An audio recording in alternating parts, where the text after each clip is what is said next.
information you need to start your morning.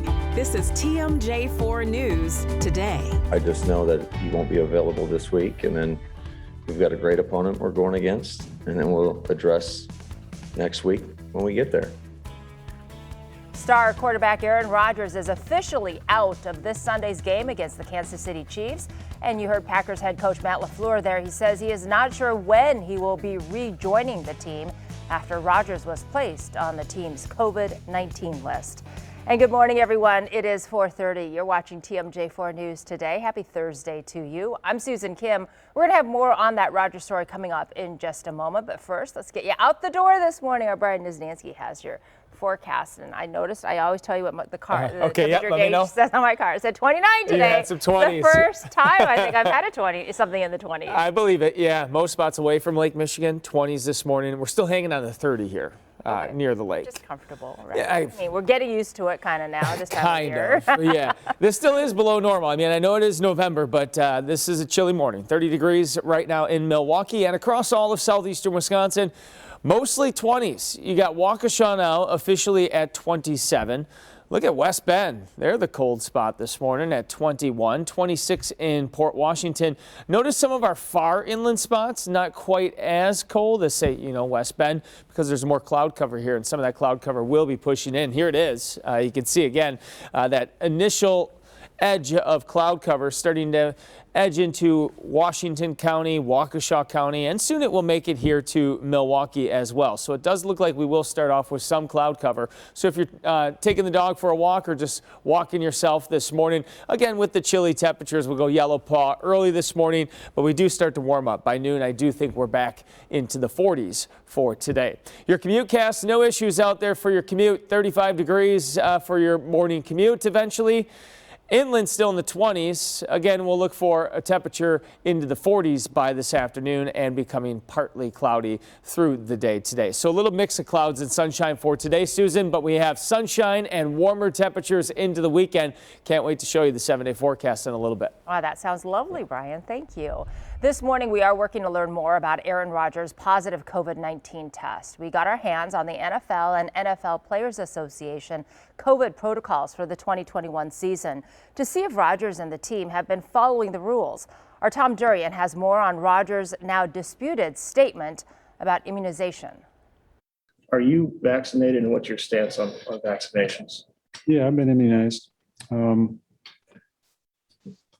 There's a lot of conversation around it, around the league, and a lot of guys who have made statements and not made statements, owners who made statements. There's guys on the team that haven't been vaccinated. I think it's a personal decision. That was August, but after today's developments, team officials would not comment on whether Rodgers was vaccinated or not.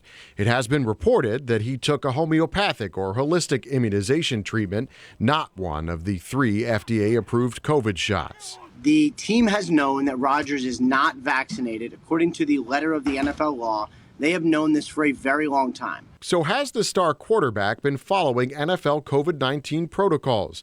Coach Matt LaFleur says yes, at least inside Lambeau Field. Are you confident that all the protocols have been followed? In our building, absolutely. I mean, I watch what these guys do. I can only speak to our football space.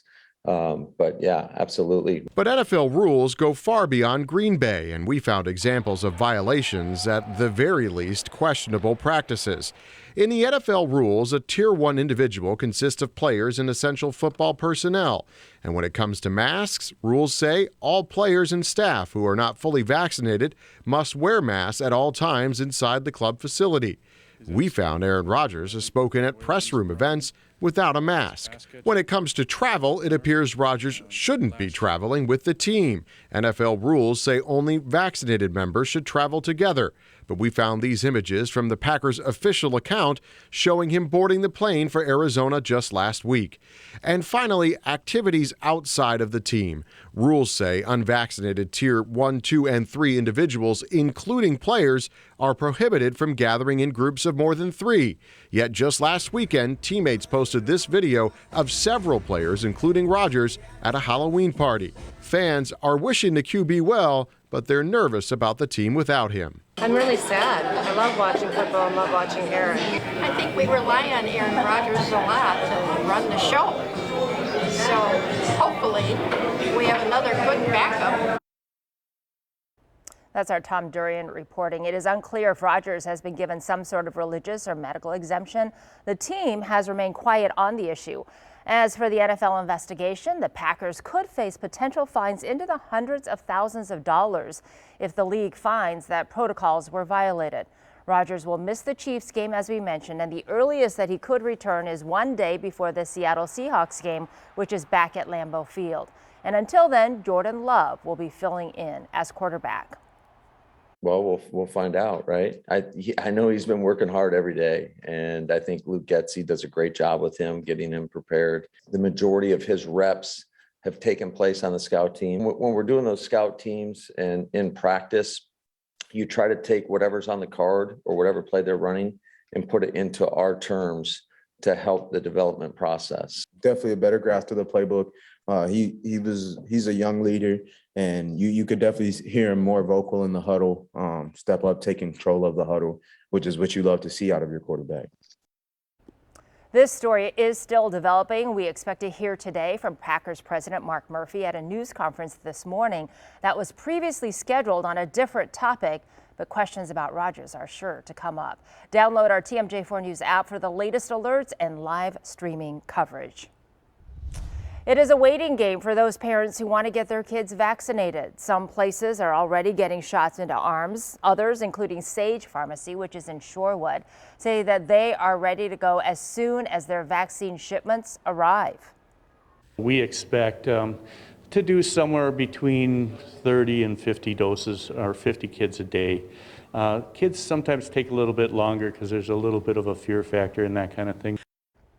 CVS Pharmacy will start vaccinating kids this Sunday at its Milwaukee locations. Get the family vaccinated at a site near you if you would like. To find a list of locations at tmj4.com/coronavirus. The trial of Kyle Rittenhouse continues into its fourth day today. We expect to hear from more investigators and other people who were in Kenosha the night of the shootings in August of 2020. On Wednesday, social media videos took center stage. The jury watched many videos that prosecutors say show Rittenhouse and parts of the shootings. Between objections, Judge Bruce Schrader stressed the importance of weighing each piece of evidence. It's important for this town. It's important for this country to have people have confidence in the result of this trial. Coming up at 6:30 this morning, attorney Pat Cafferty will be joining us live to provide context and perspective on what else we can expect in court today and highlights from yesterday. The city of Milwaukee could get a new permanent police chief as soon as tonight. The Fire and Police Commission will vote later today whether to appoint acting Chief Jeffrey Norman to the job and then drop the acting from his title. Now, this comes after the position went unfilled since August of 2020. The meeting starts at 5:30 this evening and will be live streamed on the City of Milwaukee's website. Thanks so much for waking up with us on this Thursday morning. As we head to break, let's take this live look outside. Good morning, Milwaukee. Another chilly November day to look forward to, but we can't help but look ahead towards the weekend because that's going to be extra special. Brian Niznansky has his forecast and tells you when we're going to return to the 60s coming up.